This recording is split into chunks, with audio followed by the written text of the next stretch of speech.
ने कहा ना उस बेचारे को छोटे को उन्होंने छोड़ दिया ज़ेलेंस्की को वो जिस तरह होता है ना कि बुजुर्ग बात करें तो बच्चों को कहा जाता है तुम चुप करके बैठ जाओ, तो उसके साथ वो सलूक किया गया। मैं एक प्रोग्राम में एज अ गेस्ट था, तो मैं एक मिसाल, मुझसे यही सवाल पूछा गया कि about Ukraine and Russia war, तो आई रिप्लाइड देम, मैं कहा एक एलिफेंट के मुकाबले में ना एक हिरन होता है, और उस हिरन को अगर आप 10-10 फुट लंबे भी सींग लगा देना तो वो एक एलिफेंट से लड़ नहीं सकता। तो इस तरह आप यूक्रेन को सिर्फ लंबे लंबे सींग लगा रहे हैं, जबकि वो एक हिरन है, वो एक हाथी से नहीं लड़ सकता। I am sorry, please you continue बता। उसमें देखिए, उसमें थोड़ी सी आपको हिस्ट्री की जो है ना हिस्टोरिकल बैकग्राउंड देखनी पड़ती है ये चीज़ को कि ये यहाँ तक पहुँचा क्यों। मैं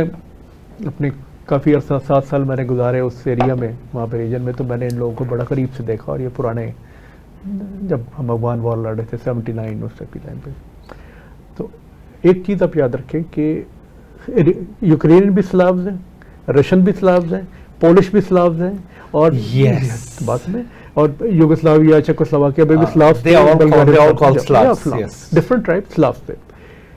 जब रशियन एम्पायर जब बनी वो कीव में बनी थी, कीव का रूस कहलाती है।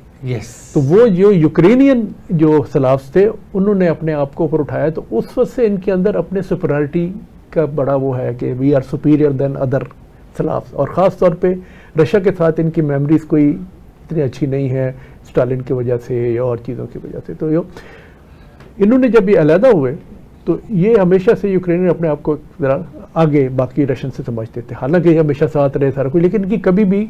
जो अगर सेकेंड वर्ल्ड वॉर में देखें हिटलर के साथ जो अदर देन बाल्टिक स्टेट्स जो सबसे ज़्यादा लोग हिटलर के साथ मिले वो यूक्रेन से, वो यूक्रेनियंस थे, इसलिए बाद में बहुत मार पड़ी उनको, स्टालिन ने मारा भी उनको। वो एक चीज़ इनके दिमाग में थी। तो इन्होंने ज़ेलेंस्की जो मैं बात आपने की ना, ज़ेलेंस्की जो अभी तक अड़ा हुआ है ना, जो फंसा हुआ है, वो नहीं चाह रहा, वो उसके दिमाग में वही है। तो आपको ये चीज़ भी देखनी पड़ती है कि उनकी साइकी क्या है उन नेशंस की, क्यों वो अपने आप को वो एग्जाल्ट कर रहे हैं। तो ज़ेलेंस्की का एक ये इशू भी है कि उसको वो जो उनका वो जो बैकग्राउंड ऑफ हिज माइंड, वो जहाँ पे वो रुके हुए हैं, पुरानी मेमोरी है, वो सारी चीजें बाहर नहीं निकल पा रहे। वो जो अभी आपने मैं बताऊँ ना उसके अंदर, अब उसमें ये हुआ कि इन दोनों ने पहले वेस्ट ने उनके दांत निकाल दिए, उनसे सारा न्यूक्लियर वापस ले लिया। तो जो आज हम बात करते हैं कि न्यूक्लियर डिटरेंट होगा तो अगला तुमसे बात करेगा, नहीं करेगा, यू आर डन, ठीक है ना। यूरोप ने, यूएस ने कहा ये पैसे लो, जाओ लड़ो मरो जो कुछ करना है, बट दूर से तुम्हें। अब ये हुआ कि इस वक्त सबसे बड़ा जो है इशू, जो आप इशू नहीं, जो एक चीज़ है जो पॉजिटिव कह लीजिए उसको देखें, ट्रम्प साहब इस वक्त बेंट अपॉन है कि जी मुझे नोबेल प्राइज फॉर पीस मिले,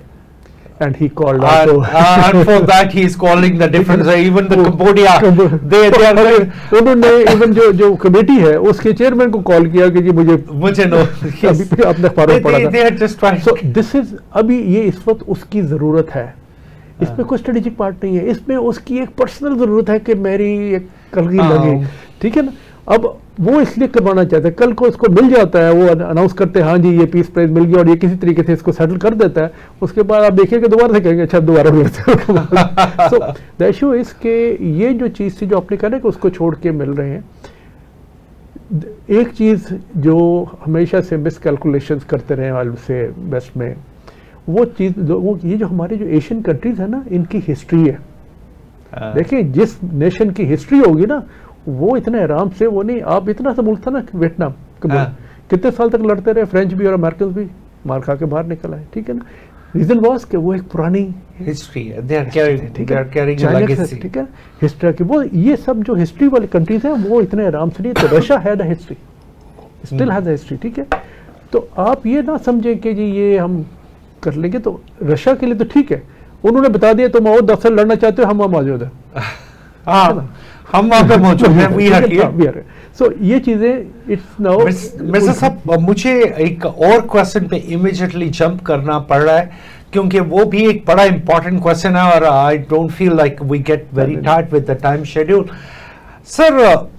इस जो ट्वीट्स आई हैं जो नेतन्याहू की तरफ से, and Netanyahu said he is talking about the greater Israel, once he talk about the greater Israel, that means something different. First of all, he need to understand this Israel, what he's talking about the greater Israel, ये form किसने किया था? ये बना कैसे था? ये बना भी था, ये बना था तो किस नबी ने बनाया था? उस नबी के मानने वाले तो हम भी हैं। और अगर सिर्फ ये कह देना कि जी ग्रेटर इसराइल के हमारी बाउंड्रीज कभी किस किस बॉर्डर को टच कर रही थी, तो बेशुमार एक लंबा टाइम ऐसा भी है कि बहुत सारी बाउंड्रीज हमारी जो है वो जेरूसलम को, जो Jerusalem was under the not only under the Muslims but in during the history time it was under the Persia, it was under the Greek dominance, it was under the Syrian dominance. तो अगर ये कह दिया जाए कि जी once upon a time in a history के Israel was like this और लाइक दैट, सो ये जो इंडिकेटर्स हैं, ये जो एक तरह का मैसेज दिया जाना, और मैसेज भी इन टर्म्स ऑफ के what is happening in Gaza, your Israelis, they are butchering these Palestinians, like who are so helpless. They don't have any ammunition, they don't have anything, they are standing in a queue. वो तो एक line में खड़े होते हैं और Israeli bomber आता है और आके इसको एक क्लियर जेनोसाइड का नाम मैं देना चाहता हूं कि इससे बड़ा जेनोसाइड मैंने नहीं देखा और हिस्ट्री में इससे बड़ा जेनोसाइड नहीं हो सकता। मुझे जनरल साहब आपकी ओपिनियन चाहिए। आमिर, मेरा ख्याल है कि ये एक इतना वसी टॉपिक है कि इसको हम फ़िलहाल ना एड्रेस करें तो बेहतर है। वजह उसकी ये है कि हम इसको जस्टिफाई नहीं कर सकेंगे और पूरी तरह ना एक्सप्लेन कर सकेंगे, और क्योंकि हमारा फोकस आज ग्रेफ के ऊपर है, तो मैं इस प्रोग्राम के ज़रिए आखिर में एक चीज़ ज़रूर कहना चाहूँगा अपने देखने वालों को कि ग्रेफ हमने शुरू किया 2014 में, और उसके बाद 2016 के अंदर जब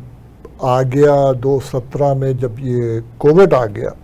2020 में जब कोविड आ गया, तो एक तरह से हमारा सारा प्रोग्राम जो था कि ग्रेफ को आगे एडवांस करने का,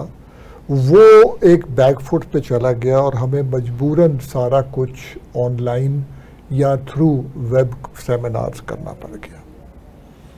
कोविड के बाद दोबारा हमने इब्तिदा किया और शुरू किया, और हमारी कोशिश रही है कि हम जो भी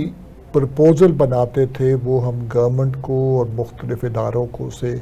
और बाकी थिंक टैंक्स के साथ शेयर करते थे, इस मकसद से कि अगर किसी को उसमें से कोई चीज़ अच्छी समझ आए तो वो उसको इस्तेमाल कर सके। जहाँ पे ट्रेड, तजारत, इस रिलेटेड से बातचीत हो रही थी, हम इन मुल्कों के साथ भी इन टच थे और उनके साथ भी शेयर करते थे,